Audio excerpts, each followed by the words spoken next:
shocked by the growing inequality, the rise of the number of billionaires, and the wealth being accumulated in the hands of the 1% of the population. And certainly not you. You have not benefited by this budget.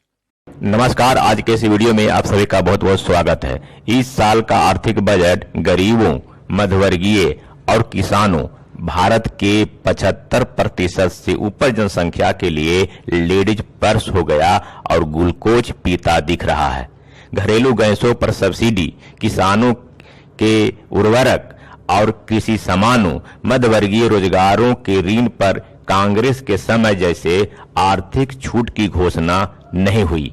शिक्षा, दवाइयां और पिछड़े राज्यों को आर्थिक मदद नहीं दी गई। इस बजट में भूतपूर्व वित्त मंत्री पी चिदम्बरम ने कहा, इस बजट से कौन लाभान्वित हुए हैं? यह गरीबों के लिए नहीं है, जो युवाओं रोजगार की तलाश में हैं उनके लिए भी नहीं है, टैक्स पेयर के लिए भी नहीं है, गृह निर्माण व घर गृहस्थी चलाने वालों के लिए भी कुछ नहीं है।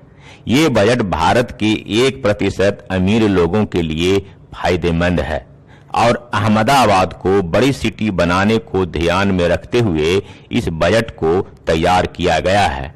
वैश्विक सर्वे के अनुसार भारत जिस आर्थिक कठिनाइयों से गुजर रहा है, महंगाई, भुखमरी, समावेशी विकास का अभाव, बेरोजगारी, उसके लिए भी इस बजट में कोई समाधान नहीं है। This is a collapse budget. BJP के सबसे योग्य प्रधानमंत्री अटल बिहारी वाजपेयी के समय के रेल बजट प्रस्तुत करने वाले नीतीश कुमार ने ट्वीट करते हुए कहा, केंद्र सरकार द्वारा पेश किया गया आम बजट निराशाजनक है, इसमें दूरदृष्टि का अभाव है। हर वर्ष बजट की प्राथमिकताएं बदल दी जाती हैं, जो फोकस और निधि के अभाव में पूरी नहीं हो पा रही हैं।